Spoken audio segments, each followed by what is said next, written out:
Is the Philippines heading for another crash? First, it was a real estate market, and now it's the rise of artificial intelligence. Hey everyone, welcome back to my channel. Today, we are going to talk about a topic that's both critical and unsettling, and it is the rise of AI and how it's threatening to disrupt the biggest employer industry in the Philippines. The BPO industry has been one of the country's strongest economic drivers, contributing over $29 billion in revenue annually and employing more than 1.5 million people. These jobs have lifted countless families out of poverty and provided opportunities that didn't exist before. And also not just Filipinos, by the way, also foreigners. A lot of foreigners come to the Philippines, move to the Philippines to work in BPO companies. But here's the problem. This industry is built on repetitive tasks like answering customer inquiries, data entry, and backend support. These are the very tasks that AI is designed to perform more efficiently and at a fraction of cost.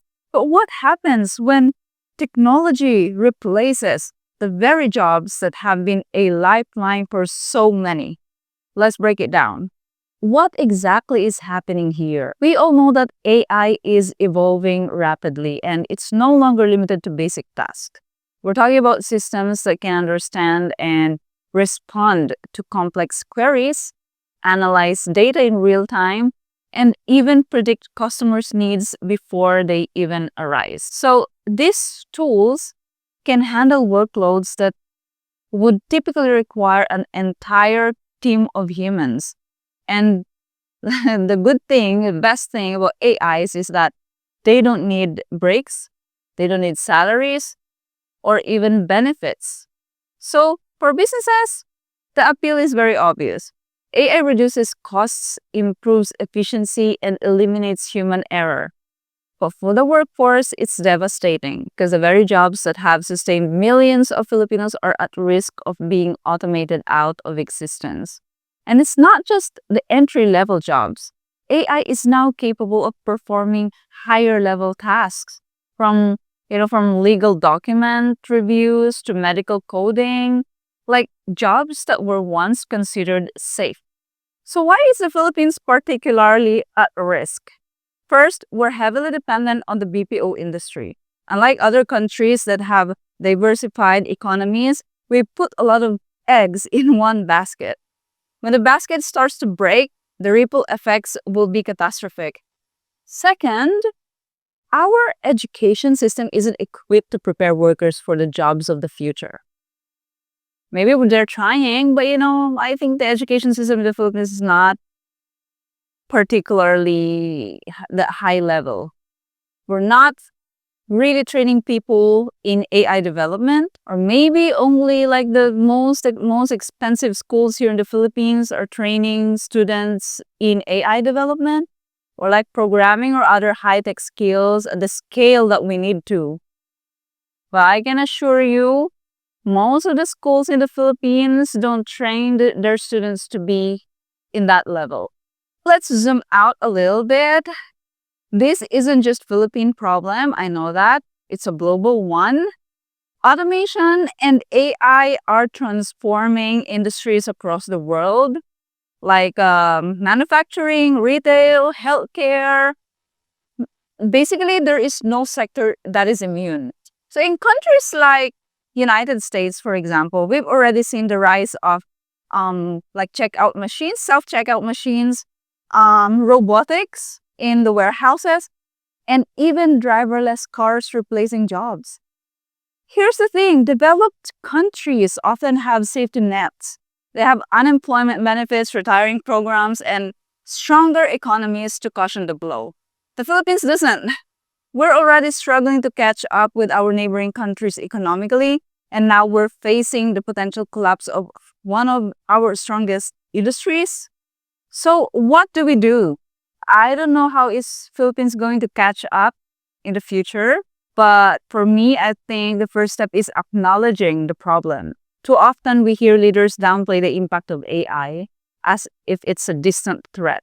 It's not. It's already here. And I think our government needs to take this seriously and invest in programs that will train workers for high-tech jobs. We need to shift from being users of technology to being creators of it. The problem here in the Philippines is the other way. Filipinos are the #1 users of social media in the whole world, but we are the least knowledgeable on how to develop technologies like this. Okay, so apparently the Philippines is known as the social media capital of the world because of its high usage of social media. As of January 2024, 73%, 73.4%. I'm actually reading it from on Google, and it says that 73.4% of the population of the Philippines were active social media users. Filipinos spend an average of 4 hours and 15 minutes per day on social media. We are the social media capital of the world. We are #1. Finally, we are #1 on something. Like it is something to celebrate. We Filipinos do the other way. We are the #1 users of social media, but we are the least knowledgeable in developing programs or developing technologies. So we really have a lot of catching up to do.